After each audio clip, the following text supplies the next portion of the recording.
Folks, there is a ton going on in the news, a brand new initiation of a brand new trade war, everything going on with DOGE, just tons going on. First, America is on the comeback. The fight for truth is far from over. While the left tries desperately to keep its grip on media, education, and the courts, Daily Wire continues to lead the charge for fearless journalism, the values that made our country great. Now is the time to join us. Stream my show ad-free. Watch along with my producers in the chat. Plus, get exclusive content you're not going to find anywhere else. Access premium entertainment. Join a community of thinkers, not followers. Watch anytime, anywhere. On desktop, mobile, and TV with the Daily Wire Plus app. Don't just watch the culture war happen all around you.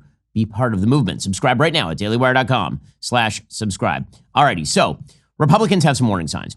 One of the things that I'm always warning folks against in politics is the belief that anything that happens is eternal, that the change is eternal, that there will never be another loss in the future. I'm old enough to remember in 2004, after George W. Bush won re-election and secured the Congress of the United States, that there were Republicans who thought that Republicans would never lose again. This was the initiation of a brand new era. And then, of course, by 2006, Democrats had taken the Congress, and by 2008, they had taken the presidency. I'm also old enough to remember when the Democrats proclaimed in the aftermath of Barack Obama's 2012 victory that they would never lose again. They had a brand new coalition, an undefeatable coalition that would just continue to grow, and Republicans would be in the minority for literally ever. And within 4 years, Republicans had taken the presidency with Donald Trump. And so now when I hear Republicans who seem triumphalist about the idea that Democrats can never win again, that Democrats will never take power again, that all the trends are against them. It's true, the trends are against Democrats right now, and that's a wonderful thing. That's a good thing. Population movement from north to south, from blue states to red states, electoral votes that will follow. Democratic failures to find any sort of leadership class in the aftermath of the Nancy Pelosi, Joe Biden, Bernie Sanders octogenarian triumvirate. However, politics changes quickly. Things happen. And there are warning signs on the horizon. The biggest one is that President Trump's popularity is not, in fact, transferable to every single other Republican candidate. You cannot just take President Trump, stamp him on a thing, and then hope that thing is going to be a winner. That is not how it works. Barack Obama tried the same thing. It doesn't work that way either. Every politician has to build their own coalition. Every politician has to have their own group of people who follow them for their own personal reasons. And so this bizarre idea that everyone in politics seems to have on right and left, that you can take a very popular politician and then you can kind of smear that over the bread of the normie politicians or any other politicians and it will taste exactly the same. That is not the truth. That is not how it works. The reason I'm warning about this is because this is why President Trump's administration must be successful. President Trump is doing very important work. He's doing important work on everything from getting rid of DEI to completely restructuring education in the country to changing how we do spending and waste, fraud, and abuse. On foreign policy, he's restoring a sense of American military power and deterrence. He's actually doing peace through strength. He's looking with fresh eyes at situations like the Middle East or the Far East. These are very important things that President Trump is doing. And that means no mistakes. No mistakes should be the byword inside the Trump administration. And the warning signs are there. Pretending they're not is simply whistling past the graveyard. I know that Republicans, listen, we're all very happy, and we want to tell ourselves that President Trump won an extraordinarily broad-ranging victory in his race against Kamala Harris. The truth is that that election result was actually far closer than people would like to acknowledge. And the reason I'm saying this is not as a rip on President Trump by any measure. It's because a narrow win means that a few votes shift and suddenly things are different. And that could happen. And pretending that it can't happen is a fool's errand. I mean, in the end, President Trump won 77.3 million votes, and Kamala Harris, a horrendous candidate running on the back of a dead candidate, won 75 million votes. President Trump won 49.8% of the vote, and Kamala Harris won 48.3% of the vote. That is a solid electoral victory. It is not by any stretch of the imagination a giant blowout, which is why I'm saying Republicans need to be careful. And you're starting to see some early indicators of the fact that a Democratic electorate could revive itself. One of those sort of warning signs came courtesy of this special election shocker in Pennsylvania, in Lancaster County, which went for President Trump last year by 16 points. Democrats flipped a state Senate seat, this is in Pennsylvania, that the GOP had occupied for literally decades. Democrats, of course, are suggesting that this is a reaction to President Trump. Governor Shapiro of Pennsylvania said tonight in Lancaster County, Pennsylvanians rejected a candidate who embraced the extremism and division coming out of D.C. The party's new national chair, Ken Martin, said Democrats, quote, continue to overperform as voters join us in fighting back against the Trump-Musk agenda. Now, the reality is that in special election races, it's very hard to generalize from those races because they tend to have a lower turnout. And so what you get is opposition turning out at a higher rate and the kind of home party turning out at a lower rate, believing that there's not going to be any sort of competitive election. But as the Wall Street Journal points out, Republicans might want to take this surprise loss in MAGA country as a warning. And that is not wrong. That is not wrong.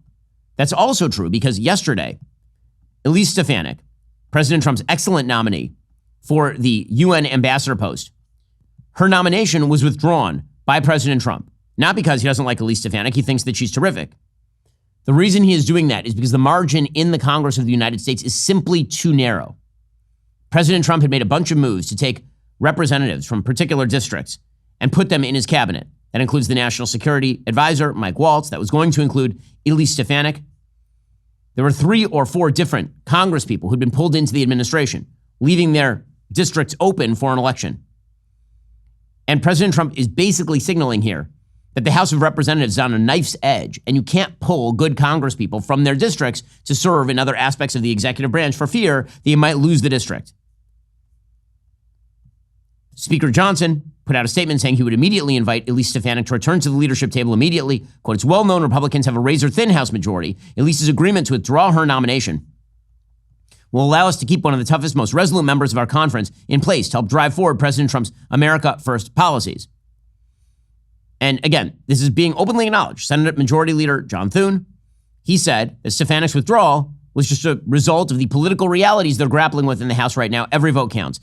For this, you can thank some Congress people like Thomas Massie of Kentucky, whose reliable no vote on every contentious vote in the House of Representatives, meaning that the majority shrinks by 1 every single time. But you can also point out that there is concern in other districts that there really should not be concerned about. So, for example, Florida's 6th Congressional District, which is Mike Waltz's old seat, that is now a special election seat, and it's really competitive. Democrats are pouring money into that particular race. That race is far too close. Right now, it's Randy Fine who's running for that seat. Fine has been a state senator in Florida for a while. President Trump has phoned in teletown halls in a district that he won by 30 points. This should not be a competitive district. Democrats are pouring money in. Josh Weil, who is Fine's Democratic opponent, has raised $10 million for his campaign. Meanwhile, a super PAC tied to Elon is getting involved by spending $20,000 to support both Fine and a guy named Jimmy Patronis, who's the Florida chief financial officer. The seat again is vacant because Mike Waltz is now the National Security Advisor. One poll from St. Pete Polls suggests the race is within the margin of error, despite the fact that Trump won that race by 30 points. Now, again, I expect that Republicans will hold the seat. I do not think that Republicans are going to lose that seat. The fact that it's even competitive signals that any sort of overweening confidence that Republicans have is misguided. You got to act like every possession matters. You can't act like you're up 30 points when you're up 2 and there's a couple minutes left in the ballgame. You can't do that. This is the reason that I think that what President Trump is doing with tariffs right now could be a massive mistake. Now, again, I've said 1,000 times, there are many good reasons to do tariffs. You can do tariffs because you want to protect a national security-laden industry. So there are certain parts that you need manufactured in the United States because in case of war, you don't want the supply chain broken, and then you can't manufacture the parts in the United States. So you need to have a subsidized domestic industry for those parts, for example. That's a good reason to have a protective tariff around a particular industry. You can use a tariff as a punishment for another country. A country is doing something you don't like, so you use tariffs as a form of economic sanctions against that country. That's another good reason. You can use tariffs as a way of leveraging down other tariffs. This is something that William McKinley famously attempted to do. So President Trump likes to see himself in the mold of President William McKinley, of course, was president in the late 19th century. McKinley's tariffs were designed in order to get other places to lower their tariffs. He openly said so. So if that's the agenda, other countries have higher tariffs on us than we have on them. And so the idea is that we are going to increase our tariffs as a lever to force them to lower their tariffs. That's just a piece of leveraging. I'm hopeful that President Trump is doing that. However, it seems more and more like President Trump is not doing that, like he has an actual ideological predilection for tariffs. The reason I say that is because yesterday, President Trump announced 25% tariffs on all cars, quote, not made in the United States. This is a massive tariff. This is a very, very large and powerful tariff that President Trump is placing on the importation of automobiles. And that's going to affect American companies because an enormous number of American cars from American companies are actually finished in Mexico or Canada before they're shipped down into the United States. It's very difficult to tell what is even American made anymore. I remember when I was growing up, there's a big focus on buying American. So my family always bought Ford, for example. And I remember over time, that taboo sort of went away. Why? Well, because it turns out that Honda was making like 3/4 of its car in the United States. And meanwhile, companies like Ford were making a bunch of their car abroad. There are just too many parts in the car. So how do you determine whether it's an American car or a not American car? A bunch of a Toyota is made in Georgia, for example. Like this sort of stuff is quite real. But it's difficult to tell what parts of what car are actually made in America. And it's also difficult to do things like trust your internet service provider. There's good reason not to. Depending on where you live, internet service providers may be required to keep logs of your online activity. In the United States, it's even worse. ISPs can legally sell your browsing history. So what can you do about it? The solution is to get a VPN. The one I use is ExpressVPN. It's an app that reroutes my online traffic through encrypted servers, so my ISP can't access it. Neither can data brokers or other third parties. You also have to trust your VPN. Any reliable VPN receives data requests from law enforcement and government entities. ExpressVPN received over 300 of these requests in the past year alone. None of them resulted in any customer data being exposed. You simply can't hand over what you don't have. ExpressVPN does not keep any customer activity logs, thanks to specially engineered servers that run on volatile memory. Nothing is ever saved to disk. It's private by design. I use ExpressVPN all the time on the road, whenever I'm in an airport, whenever I'm at a hotel. Public Wi-Fi means that my data could be exposed. I don't want it to do that, so ExpressVPN is my choice.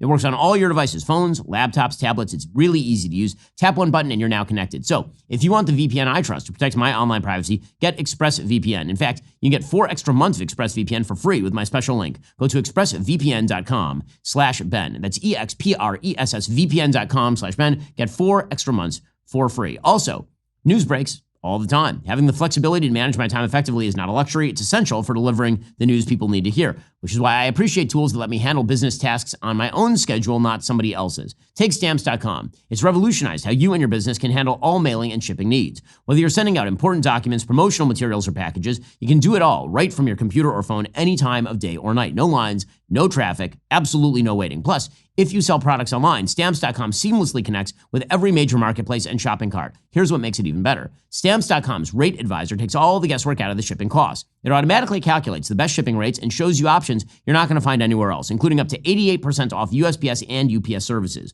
All you need is a computer and printer. They'll even send you a free scale to get started. Have more flexibility in your life with Stamps.com. Sign up at Stamps.com. Use code Shapiro for a special offer that includes a 4-week trial plus free postage and free digital scale. No long-term commitments, no contracts. Just go to Stamps.com, code Shapiro. That's Stamps.com, code Shapiro. So, what are these tariffs designed to do? Well, President Trump announced this tariff yesterday. He said he would impose 25% tariffs on all cars not made in the United States. He said there would be absolutely no tariff for cars that are built in the United States. These tariffs are going to go into effect on April 2nd. He said we start collecting April 3rd. Trump White House aide Will Scharf said the new tariffs apply to foreign-made cars and light trucks. These come in addition to duties that are already in place. Scharf said that the tariffs will result in over $100 billion of new annual revenue to the United States. Now, let's be clear. When they say that these tariffs are going to result in new annual revenue to the United States government, they mean you are going to pay a higher price for your Hyundai, and the government is going to take a piece of that. That's what they mean. Because it's not just the companies pay tariffs. They then increase their prices. President Trump said there will be very strong policing on which parts of a car are hit with tariffs. European Commission President Ursula von der Leyen quickly criticized the new U.S. tariffs and vowed the EU will continue to seek negotiated solutions while safeguarding its own economic interests. Auto stocks fell in after-hours trading. By the way, this includes major American motor vehicle companies. On March 5th, President Trump gave 3 automakers, General Motors, Stellantis, and Ford Motor, a 1-month exemption from his 25% tariffs, but those could absolutely go away, and those will presumably go away. The only company that really is unaffected by this is apparently Tesla, which is manufactured almost wholly in the United States at this point.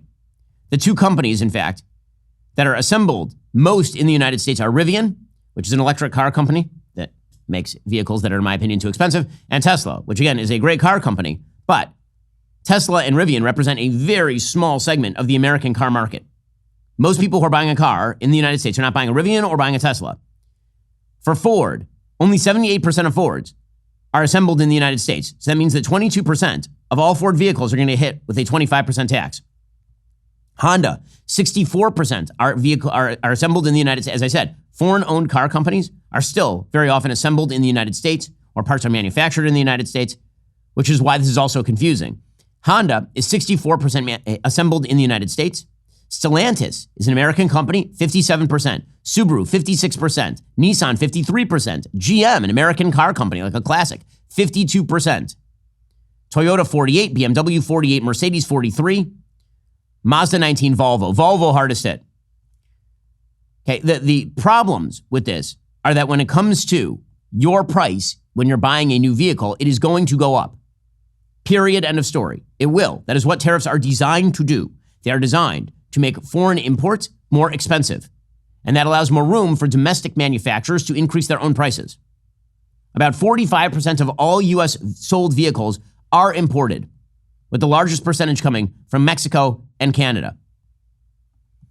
So what exactly is the purpose of this? Well, some of it is surely a payoff to some of the auto workers' unions who supported President Trump. UAW President Shawn Fain said he's ecstatic, I'm sure he is, because this is an artificial subsidy to his union. We are ecstatic to see an administration finally address the unfair trade laws in this country. These laws have destroyed the American working class. They've destroyed communities in this country and virtually every state for decades. Okay, so this idea, by the way, that American car companies have suffered because of foreign competition. The real reason that American car companies have suffered, historically speaking, is because of extraordinarily overpaid union contracts. It's the actual reason. The UAW is the reason why American cars for decades were uncompetitive with foreign competitors. So there's a payoff to the UAW. Shawn Fain actually spoke at the DNC, but then was sort of like half warm toward President. So maybe it's a payoff to the unions. Caroline Leavitt said this is a big deal for auto workers and the nation. Again, this is a subsidy for one segment of the economy at the expense of the rest of the American economy. I do not think that this is going to pay off well in the markets. The reason I'm critical of this is not just because I think it's bad policy, I do, but also because if the economy goes down, if President Trump experiences a significant market correction, it is going to impact the rest of his agenda. Here's the White House Press Secretary Caroline Leavitt celebrating the 25% tariffs. And I would just like to emphasize these auto tariffs yesterday are a big deal for auto workers in the industry. And you saw the United Auto Workers Union, Shawn Fain, who wasn't the greatest fan of the president on the campaign trail, came out this morning and applauded the president for this move, saying it's a great thing for auto workers who have been sold out by unfair trade practices. So the president is determined to rebuild our manufacturing base. We want more jobs, more products made right here in the United States, which means more money in the pockets of the American people at the end of the day. Okay, that last part, more products made in the United States means more money in the pocket of the American people. Actually, autarky does not necessarily mean more money in the pocket of the American people. You can manufacture literally everything on earth in the United States if you are willing to radically increase the price on consumers. So it's a thing that sounds good in theory and doesn't actually work particularly well in practice. And you're going to see the stock market react to this if President Trump continues to stick with it. One of the things that President Trump is doing with the tariffs is he's actually now doing a thing I remember from the Obama administration. He's calling business people on the carpet and he's telling them they can't do the thing that is the natural economic consequence of the thing that he is doing. So back during the Obama administration, when Obamacare first broke and he brought in all the health insurers and he said, you're not allowed to raise prices. And if you raise prices, it's because you're bad and you're mean and you're terrible. And all the health insurers went, well, hold up a second. You just increased our cost structure. Of course we have to raise prices. What are you even talking about? And Democrats were screaming to the heavens because businesses were raising their price based on their increased healthcare costs, for example. And then they're saying, well, that's unpatriotic. Joe Biden, who's the vice president at the time, actually said that. It's ridiculous on its face. When you force people to pay more money for things, they are going to raise their prices on the things that they produce. Well, President Trump is doing that now, apparently, with regard to some of these car companies. According to the Wall Street Journal, when President Trump convened CEOs of some of the country's top automakers for a call earlier this month, he issued a warning. They better not raise car prices because of tariffs. He said that the White House would look unfavorably on such a move, leaving some of them rattled and worried they would face punishment if they increased prices. Well, I'm sorry, but that is how economics works. That is how economics works. This bizarre notion that you can radically increase the cost structure for, say, Stellantis, and they're not going to increase their prices. What do you expect them to do, go bankrupt? I understand that President Trump did something amazing by getting rid of the electric vehicle mandate. I totally agree with that. I think it's great. But the laws of the economy do not randomly shape themselves around the whim of any president. Meanwhile, this tariff program is actually propping up in Canada, which is the country that we are largely targeting, the worst person in Canadian politics right now, who's the current Prime Minister, Mark Carney. So Justin Trudeau, handsome Bernie Sanders, he is gone. He was replaced by Mark Carney, who's a Green New Deal type, a net zero type, and a person who's totally fine with reorienting trade away from the United States and toward China, which is the predictable result of tariff wars between the United States and Canada. Canada will start reorienting its economy toward China, which is precisely the opposite of the result, I think, that the Trump administration would like to see. Mark Carney is perfectly happy with all of this. See, here's the thing. When there was no trade war, when President Trump had just won, what we saw in the Canadian polling was that Pierre Poilievre, who is the head of the Canadian Conservative Party, was destroying the Liberal Party, just destroying it. This is why Justin Trudeau had to step out. He stepped out because he had basically become dead man walking, politically speaking. There was no shot that he was going to be the next Prime Minister of Canada. He replaced himself with Mark Carney. The Liberal Party put Mark Carney in place. And simultaneously, the talks about the tariff war and the trade war broke out. And Pierre Poilievre started to slide. And the reason he started to slide is because Mark Carney and the Liberal Party accused the Conservative Party of being in cahoots with President Trump on all of this. While President Trump was making jokes or perhaps half-serious remarks about Canada becoming the 51st state and territorial contiguity and all the rest of it, while that was happening, Mark Carney was gaining in the polls. Right now, Mark Carney has called a snap election that is set to take place in about 1 month. In that snap election, he is now running dead even with the Conservative Party and gaining momentum. So he is perfectly happy to increase the trade war. He wants the trade war. Number one, he's fine with a bigger relationship with China. Number two, he hates President Trump and is perfectly fine with using his opposition to Trump to jack his poll ratings up in Canada. None of this is salutary for the United States. We'd be much better off with Pierre Poilievre as the Prime Minister of Canada, a significantly friendlier government, a government that will be tougher on immigration, tougher on fentanyl, better on economics, better on social policy. Mark Carney is the happiest man in the world that this trade war is happening right now. The old relationship we had with the United States, based on deepening integration of our economies and tight security and military cooperation, is over. What exactly the United States does next is unclear. But what is clear is that we, as Canadians, have agency. We have power. We are masters in our own home. Nous sommes maîtres chez nous. We can control our destiny. Okay, so he is super excited about this. So the worst people in Canadian politics are really excited about this. That should be a bad sign. And meanwhile, again, right now, Americans are giving President Trump the benefit of the doubt, as they should. He's doing a lot of great things, which we'll get to in a moment, particularly with regard to DOGE. However, this is having an impact on President Trump's approval ratings, particularly on the economy. And as I've said before, the way that people's relationship with politicians works in terms of public approval rating is sort of like a marriage. If the marriage is good, it's people doing little things for each other. It's people with a shared sense of values that carries out over time. If things go bad, typically there are a bunch of things that are small and that eat away at the back of your mind that are bad. And then suddenly the bottom goes out. And right now, if the bottom goes out on the economy, it will take the rest of President Trump's agenda with it.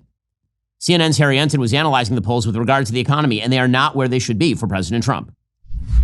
They want him prioritizing inflation. They don't want him prioritizing tariffs. Yet that is exactly what he is doing. So on this particular issue, Donald Trump is simply put not with the American public. They oppose the tariffs, and yet they believe Donald Trump is going ahead with them. And that is a big reason why we've seen Donald Trump's overall approval rating take a pretty big dip over the last 2 months and change.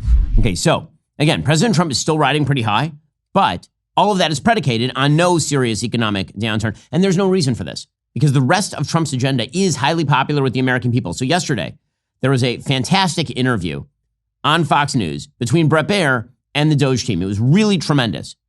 And it was particularly tremendous because the left is absolutely bewildered by the fact that they've created all of these obstacles to efficacy, both in the governmental sphere and in the private sphere.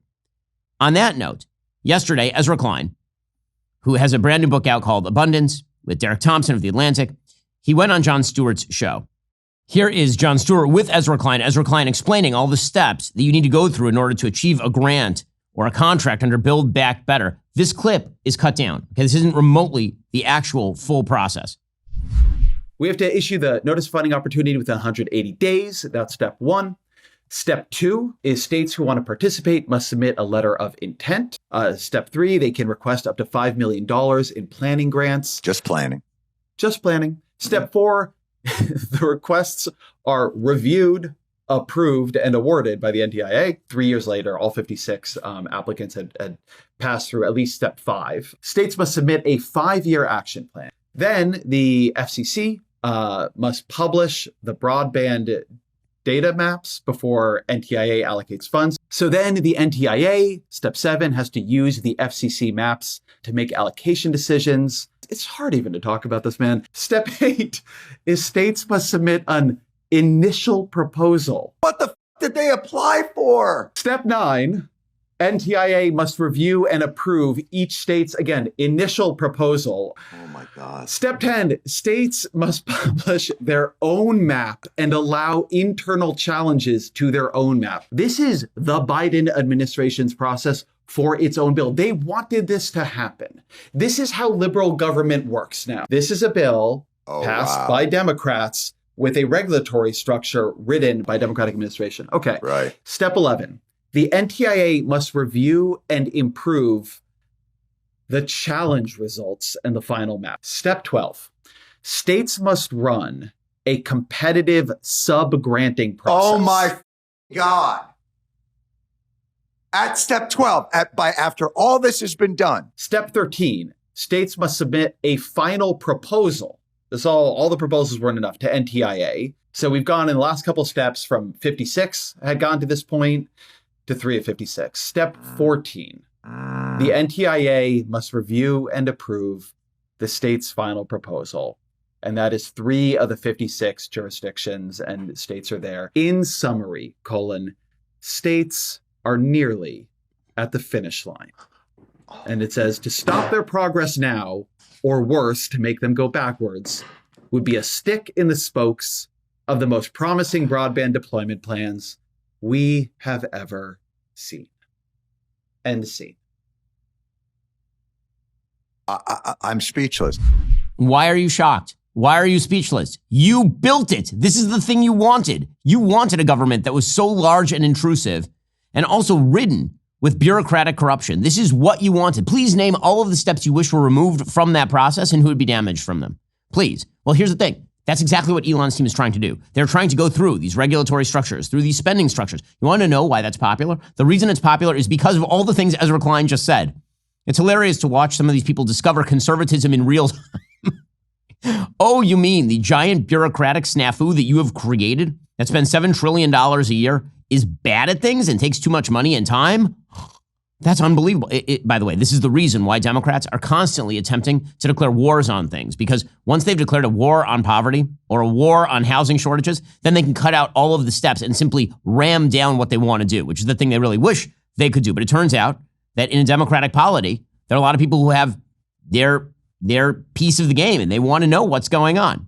So when we are talking here about the wild growth in government that apparently Jon Stewart and Ezra Klein are lamenting, let's be real about this. The left was responsible for this. I asked our friends at Perplexity, which of course is a sponsor of the show, how much of both the number and complexity of federal regulations increased from, say, 1950 to 2025. And here's Perplexity's answer. In 1950, the Code of Federal Regulations contained approximately 9,562 pages. By 2020, the Code of Federal Regulations had grown to 87,351 pages. That is almost a tenfold increase. The number of restrictive words, meaning words that restrict action, in the Code of Federal Regulations grew from about 400,000 in 1970 to over 1 million by the late 2010s. As far as complexity, in 1970, it would have taken just under a year for a person to read all the federal regulations, assuming that they read 250 words per minute, 40 hours per week, 50 weeks per year. By 2016, it would have required 3 years, 177 days, and 10 hours to read through all the federal regulations. The total word count of the Code of Federal Regulations increased from 35.4 million words in 1970 to 104.6 million words in 2016. This means complexity, regulatory incomprehensibility, and all the sort of stuff that you're seeing Jon Stewart lament. But who do you think did it, guys? Obviously, Jon Stewart, Ezra Klein, it's taking them a while to get with it. But here is the reality. If you're an elite, or if you wish to be elite, then you need an edge. If you ever wonder what gives elite athletes, business moguls, high performers their edge, many are turning to Armra Colostrum. This remarkable superfood is nature's original whole food supplement containing over 400 bioactive nutrients that work at cellular level. Armra helps build lean muscle, speeds up recovery time, and enhances overall performance without relying on artificial stimulants or synthetic ingredients. Whether you're running a company, pushing your limits in training, or simply looking for a natural advantage in your daily life, Armra Colostrum optimizes your body's systems for peak performance and sustained energy. Research has demonstrated colostrum does more than just strengthen performance. It enhances your body's ability to absorb essential nutrients, supports the development of lean muscle mass, and improves endurance. At the same time, it works at cellular level to accelerate repair and regeneration, helping you bounce back faster after intense physical exertion. Plus, Armra Colostrum can also support your microbiome and balance and strengthen immune defenses throughout the body. Who doesn't want a stronger immune system, right? Well, we've worked out a special offer for my audience. Receive 15% off your very first order. Go to tryarmra.com/Shapiro or enter Shapiro. Get 15% off your first order. That's tryarmra.com/Shapiro. Also, securing your family's future, pretty important. As someone who always advocates for smart financial planning, I can tell you having the right life insurance coverage is not just about peace of mind. It's about giving your family options if the unexpected occurs, which is why I want to tell you about Policy Genius. They're not an insurance company themselves. They are the country's leading online insurance marketplace. They let you compare quotes from America's top insurers side by side completely free with absolutely no hidden fees. Their platform uses real licensed insurance experts who work for you, not the insurance companies, so you can find the best fit for your family. With Policy Genius, you can find life insurance policies starting at just $292 per year for $1 million in coverage. Some options are 100% online and let you avoid unnecessary medical exams. The process is fast and simple. Their licensed support team handles everything, answering your questions, managing paperwork, advocating for you throughout the entire process. You don't have to take my word for it. Thousands of satisfied customers have left 5-star reviews on Google and Trustpilot. No matter what stage of life you're in, Policy Genius helps you find the perfect coverage for your specific situation. Secure your families tomorrow, so have peace of mind today. Head over to policygenius.com/Shapiro or click the link in the description. Get your free life insurance quotes. See how much you could save. That's policygenius.com/Shapiro. In any case, this is why DOGE is inherently popular. And I wish that the DOGE team had done this interview with Bret Baier that they did last night a little bit earlier, but it was really good. So, last night, as I mentioned, DOGE team sat with Bret Baier. Tyler Hassan, who's a member of the DOGE team, he was talking about the Interior Department and the fact that there was basically zero oversight of spending initiatives at the Interior Department during Biden. Well, Elon and Steve kind of stole my thunder a little bit, but I actually found that customer service survey contract. I actually have an example of one right here. I could have done this in high school. And is that right? I found it. Is that bad? I found it on the weekends because under the Biden administration, there was no departmental oversight within the Department of Interior whatsoever. None. We are now reviewing every single contract, every single grant, and when things come to my attention that don't make sense, I'm bringing them to Secretary Burgum, and he has been fantastic. He's a businessman. He's very supportive of DOGE. It's been wonderful to work with him. And here is Elon Musk explaining that the federal government has spent $1 billion on a survey that would have cost 10 grand on SurveyMonkey. For you, what's the most astonishing thing you've found out in this process? The sheer amount of waste and fraud in the government. It is astonishing. It's mind-blowing. We routinely encounter wastes of $1 billion or more, casually.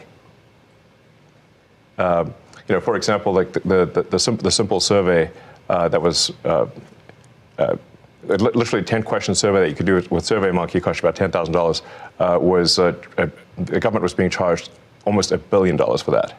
For just the survey? $1 billion for a simple online survey. Do you like the national park? And then there appeared to be no feedback loop for what would be done with that survey. So the survey would just go into nothing.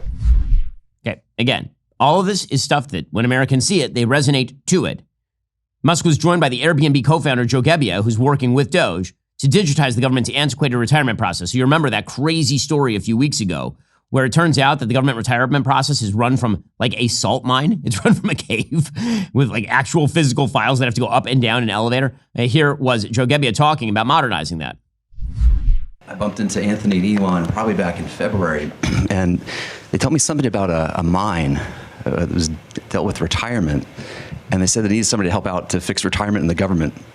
I loved the challenge, so I jumped on board, and it turns out there is actually a mine in Pennsylvania that houses every paper document for the retirement process in the government. Now picture this. This giant cave has 22,000 filing cabinets, stacked 10 high to house 400 million pieces of paper. It's a process that started in the 1950s and largely hasn't changed in the last 70 years. And so as you dug into it, we found retirement cases that had so much paper, they had to fit it on a shipping pallet.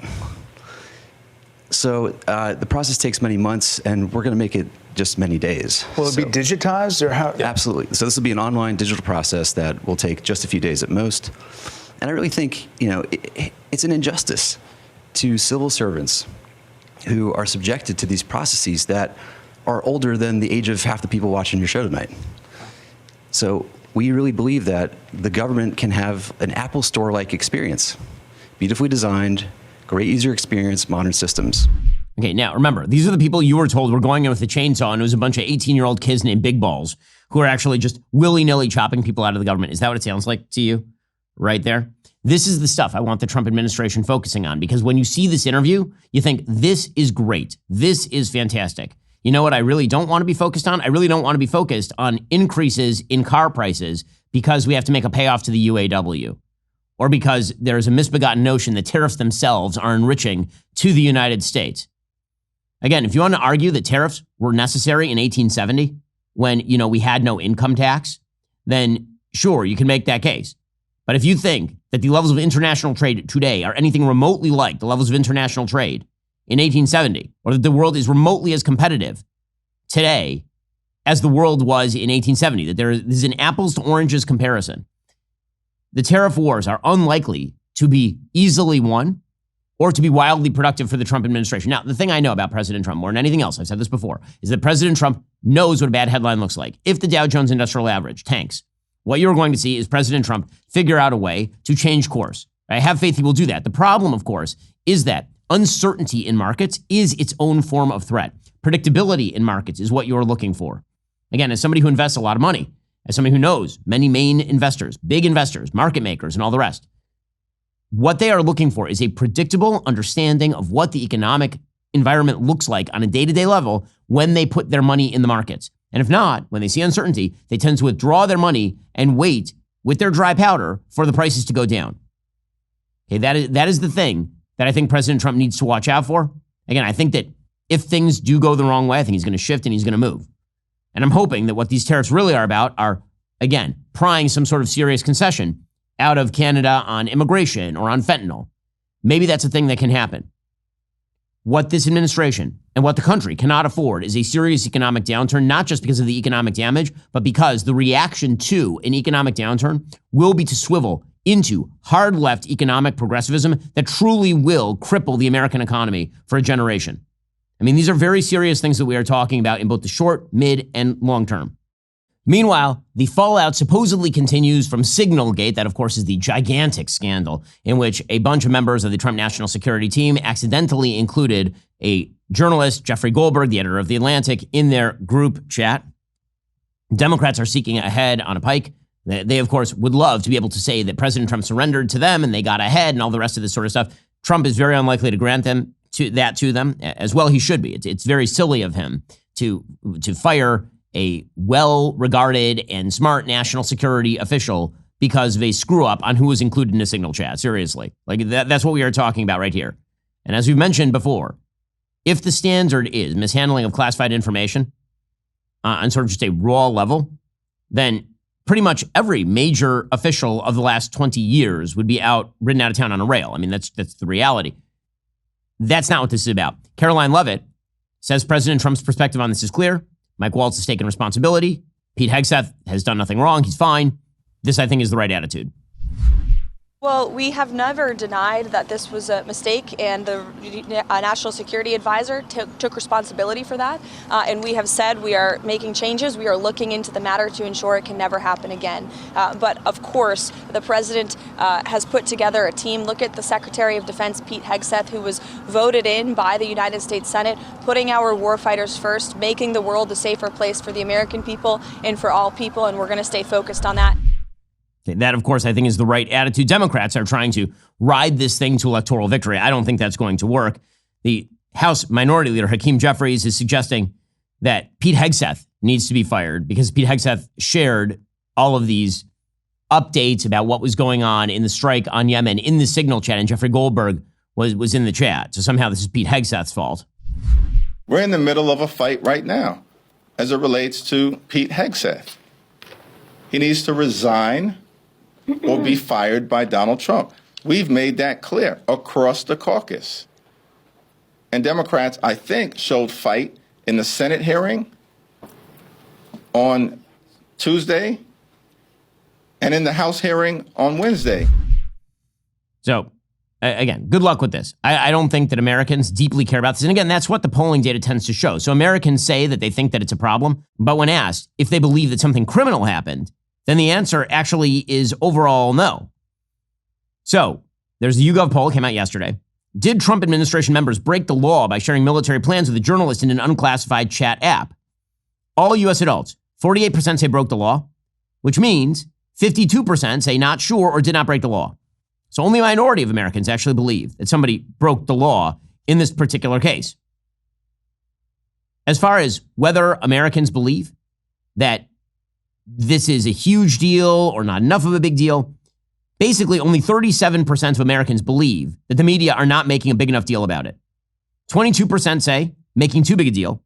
17% say just about right. 23% say not sure. So only a little over a third of Americans actually believe that the media need to be playing this up, that we need more about all of this.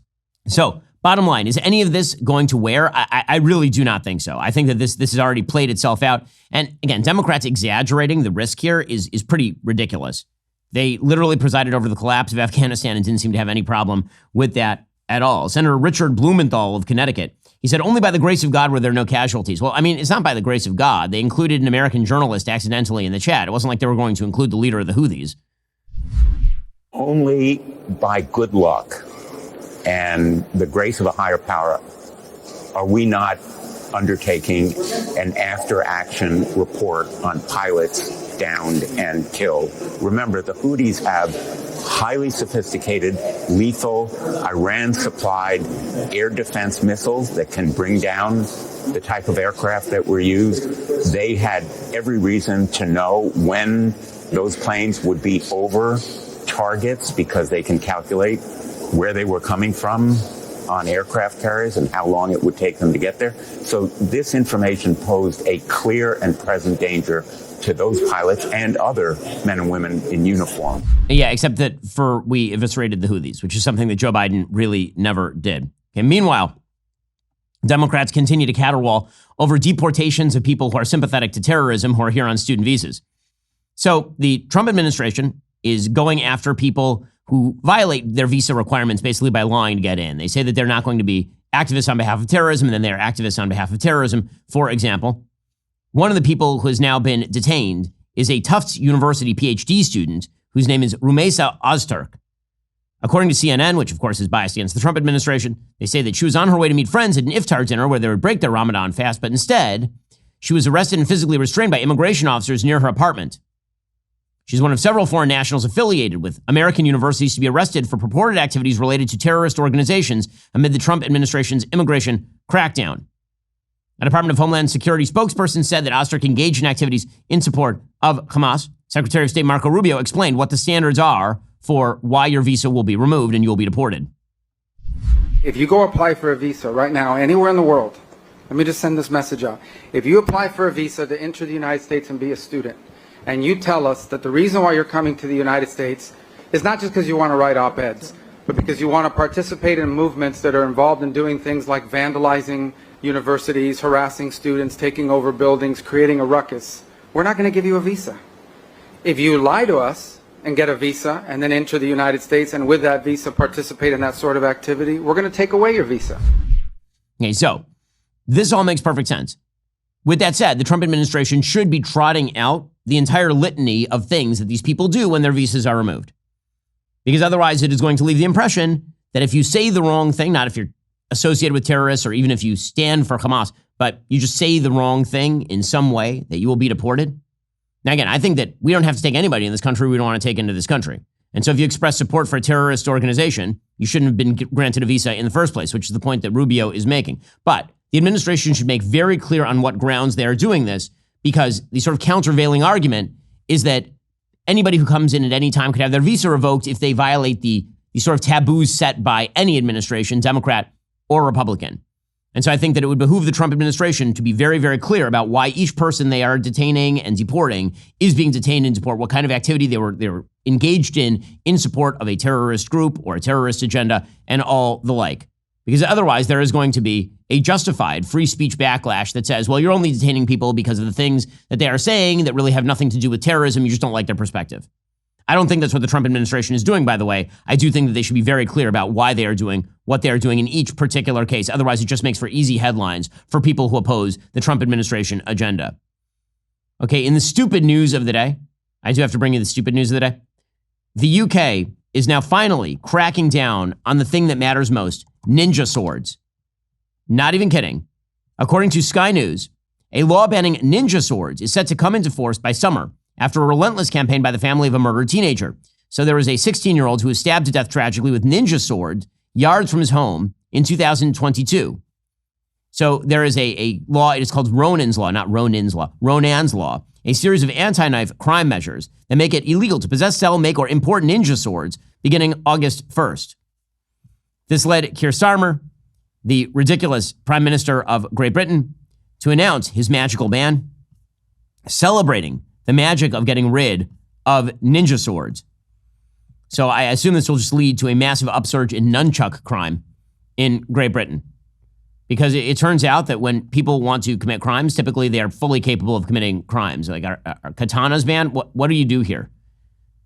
It's just hands are banned. People do strangulation and assault with them. No more hands in Great Britain. This is one of the reasons why the revolution was a very, very good idea in 1776. Well, joining me on the line is Michael Knowles, host of the Michael Knowles Show. And I will say that obviously for folks who've listened to my show for a long time, they know that I don't not enjoy making Michael Knowles suffer. And so we made him suffer this week. He went to see the brand new Snow White movie. Yeah, the double negative, the vaunted double negative. Michael went to see the Snow White movie. And Michael, I have to get your take on the horrors and the sufferings that you experienced on a personal level. Well, the primary suffering is being sent in by my company to watch a children's movie as a single man, like 2 p.m. on a Thursday. That was the first part that was a little bit weird, but I was basically the only person in the theater. Very few people wanted to see this. Even the little kids who like Disney movies, even they don't seem to be turning up in droves for the movie because the movie is really, really bad. And Ben, you and I have gone back and forth. You're very harsh on a lot of movies. I tend to see some redeeming features. I liked the Barbie movie. I like Greta Gerwig generally. I like movies that conservatives often don't like and liberals do like. And so I've got some bona fides here on being fair. The movie was absolutely terrible. It's not the single worst movie I've ever seen, but in every way that the movie differed from the beloved 1937 original, it was worse. The way I would describe it is, you know how right now on social media, everyone is turning every image ever produced into a Ghibli-style Japanese anime picture. It basically, this movie was like you took the original Snow White and just put everything through this filter of liberalism. It wasn't through a filter of Japanese anime, it was through a filter of liberalism. So from the casting to the class politics, the sexual politics, the regime politics, everything about it was liberal. The most obvious difference being, and I don't know if we're allowed, can we point out that Snow White is generally understood to be a very, very white person. And in this case, they decided, no, that doesn't make any sense. So I don't think we're allowed to say that, right? I was referring to the movie as sand beige, and it was so noticeable off the top, but it's no really knock on her. If you did the autobiography of Malcolm X, would you cast Tom Hanks? If you remade Moana, would you cast a little Irish guy? No, you wouldn't. So that was off the top. And then from there, the sexual politics, the regime politics, the class politics, it all was just bad.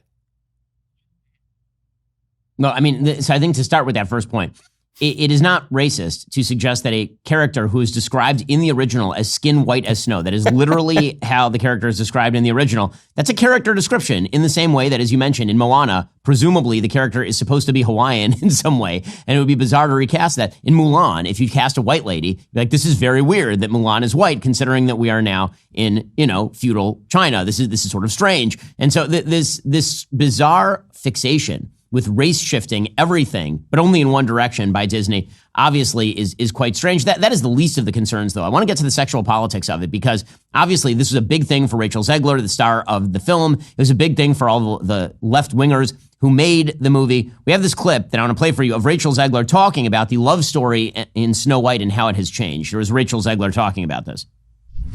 The original cartoon came out in 1937, and very evidently so.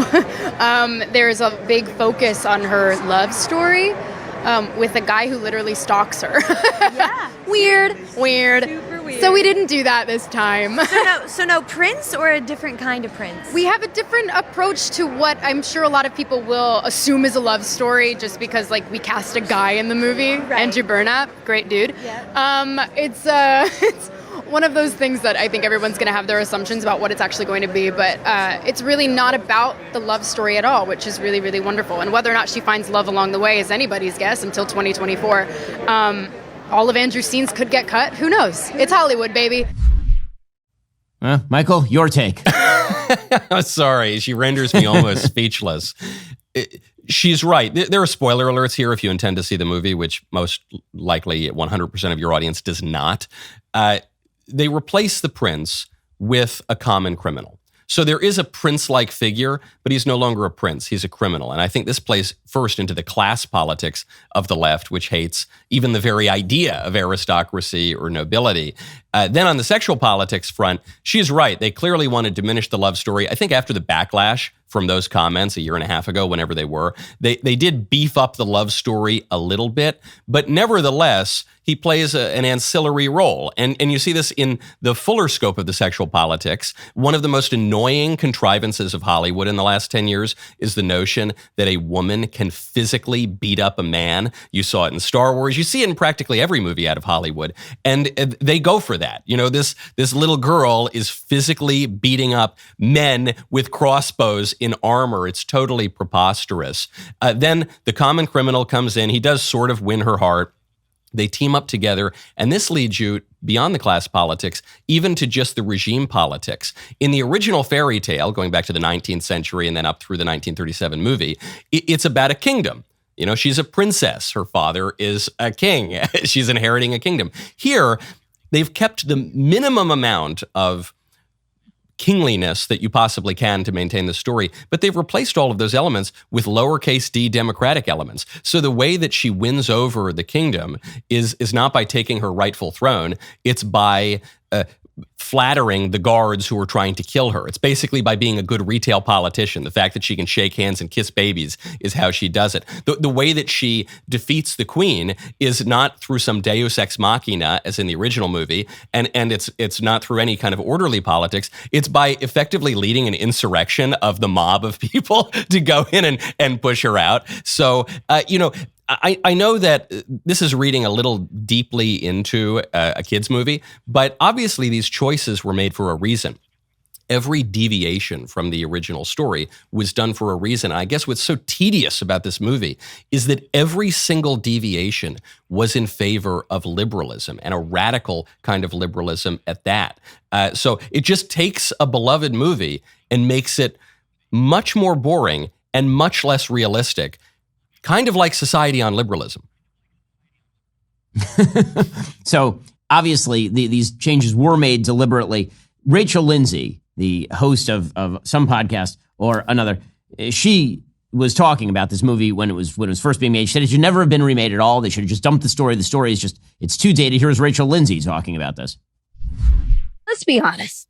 This movie should have never been made. Snow White, when it came out, was huge back in 1937. But that movie has so many problems where we were in 1937 versus 2025, more than the other Disney movies, that this should have never been a movie to remake. Because think about it. She's so perfect because her skin is white as snow. Right. One problem. She goes, finds the dwarf's house. She cooks, she cleans the house. And why does she get to stay? Because she agrees to cook and clean for them. Pull your weight.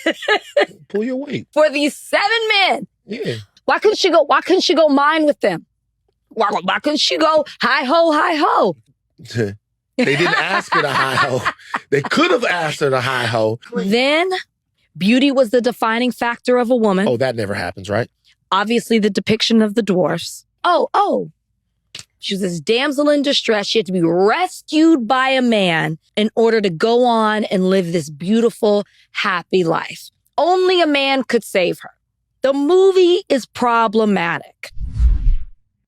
The movie is problematic, certainly for the left. There's no question. She hit on a great point there that I actually had escaped my memory, which is when Snow White stumbles upon the dwarves' house in the original, what does she do? She sweeps the floors, she cleans, she cooks, and the dwarves really like this, and they all live together, and it's really nice. The change in the new movie is she just decides to take a nap. And if that is not the depiction of modern feminism, I don't know what is. You don't have to contribute anything. You're perfect just the way you are. You're entitled to everything in the world. You're going to be a girl boss. She does become a girl boss in as much as when the dwarves wake her up, she just bosses them around and tells them to clean the home. And so you wonder, okay, well, why are these dwarves tolerating her? I know she towers over them, but even at that stature, she's not going to go pick minerals out of the mines, as this random podcaster suggests. Well, I mean, that is such an amazing point, because the reality is that if you watch the original Snow White, it is a story between her and the dwarves about her actually civilizing the men. Right? She comes in and she cleans the house, but there's a whole number about how they haven't taken a bath in like a year, and she's going to force them to go and bathe so that they can then come in the house and eat while she makes the dinner. And this, by the way, is a trope in Hollywood films that stretches for a few decades, from the 30s to the 50s, where one of the ways that women affect men is by civilizing them, by requiring certain behavior of them. The movie Seven Brides for Seven Brothers comes to mind here. But that is no longer something that we're allowed to talk about, which, of course, is ridiculous, because men require civilization and women have to sacrifice, and so do men, in order for there to be a relationship between women and men and for both of them to become better. But the idea in feminism is that there's nothing wrong with anyone the way that they are, except for men who are naturally pigs, obviously. Well, of course, when this podcaster lady, or Rachel Zegler for that matter, when they scoff at the notion that Snow White would need a man, what they're missing is that also implicit in this story and in all of these great stories is that men need women. Men don't need women in the same way that women need men. Men and women do different things because men and women are different.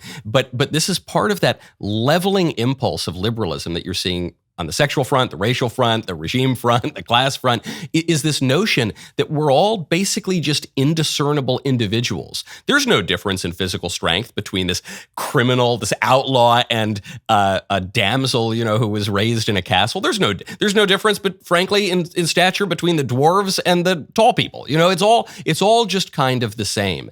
And so this is why I say it makes it so tedious.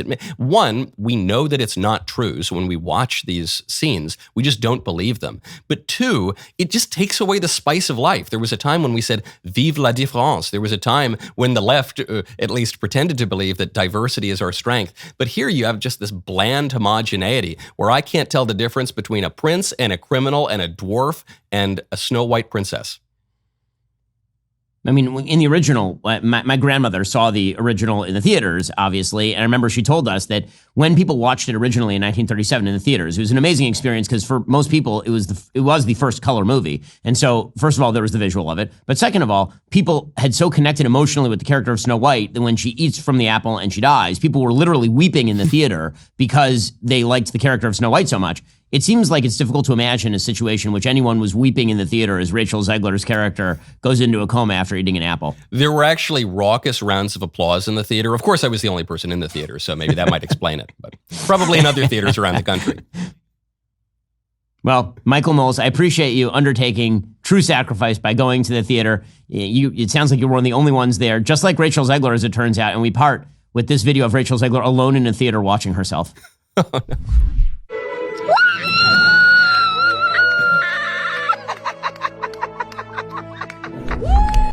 One of the most unlikable humans That ever. is sadder than when the original Snow White eats the apple. Michael Knowles, go enjoy your show. I'm sure I won't. I'll catch you in a little bit. See you later.